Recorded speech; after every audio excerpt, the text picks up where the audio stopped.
Dans l'épisode d'Un si grand soleil du vendredi 3 décembre 2021, Enrique, Julien Masdoua, raconte sa conversation avec Laurent, Khalid Madour, Abilal, Malik Elekal, et Gary, Alban Omar. Il leur confie qu'avant de se suicider, Laurent avait des problèmes de couple. Les salariés soupçonnent Marion d'avoir eu une aventure. Mal à l'aise, Gary s'isole dans sa voiture pour appeler Marion. Il se sent coupable de la tentative de suicide de Laurent, mais Marion lui assure que leur idylle n'a pas poussé Laurent à se tuer. Au contraire, elle leur a permis de se rapprocher. Pour rassurer le moins du monde, Gary va voir Elisabeth. Il lui explique être responsable de tout ce qui est arrivé à Berthier et lui suggère de le renvoyer à sa place. Elisabeth lui fait remarquer qu'elle a pris sa décision sur des critères professionnels et qu'elle n'a aucune raison de le licencier. À l'hôpital, Alain, Frédéric Van Dendrich, se confie à Claire, Mélanie Maudran, au sujet d'Elisabeth, Christelle Labaude. Il n'arrive pas à comprendre comment sa compagne a pu ne pas voir que Berthier allait si mal. Claire lui conseille de ne pas mélanger vie privée et vie professionnelle avec Elisabeth.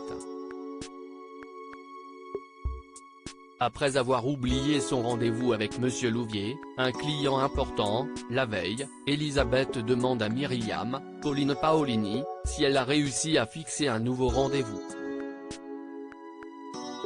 Malheureusement, le client n'a pas apprécié de se faire poser un lapin et refuse de revenir.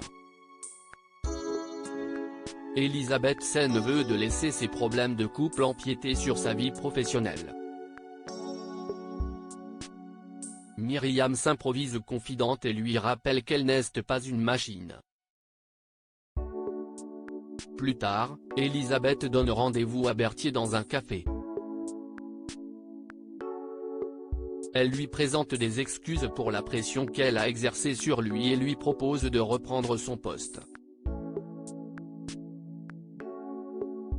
Noémie repousse Ludo, Hugo fait une découverte capitale. Ludo, Folco Marchi, rend visite à Noémie, Lucille criait, pour lui parler, mais la jeune femme, bouleversée par ce qu'elle a appris sur lui et sa mère, ne répond pas à la porte. Dans la rue, l'ex-escorte croise Alix, Nadia Fossier, et lui apprend ce qui est arrivé à Ariane, Catherine Boguet-Dugast. Alix a du mal à croire que la lettre du corbeau ait pu pousser son ancienne cliente au suicide.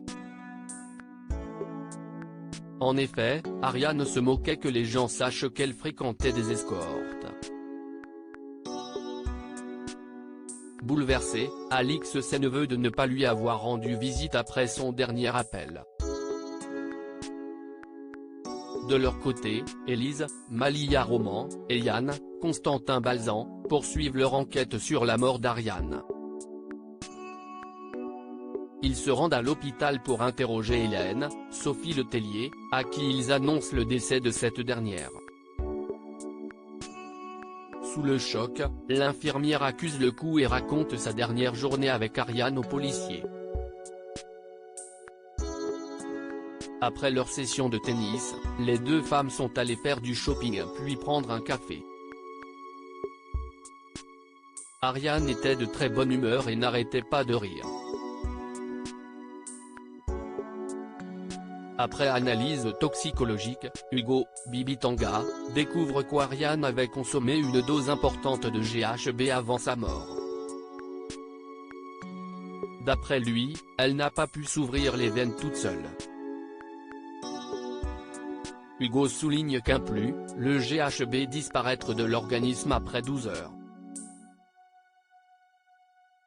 Si le corps d'Ariane n'avait été découvert que le lendemain, rien n'aurait pu contredire la thèse du suicide. Tout porte donc à croire que quelqu'un a assassiné Ariane. En fin de journée, Ludo va voir Noémie à la ferme. Il essaye de s'expliquer et lui avoue ses sentiments, mais la jeune femme ne veut rien entendre. Elle lui demande de sortir de sa vie.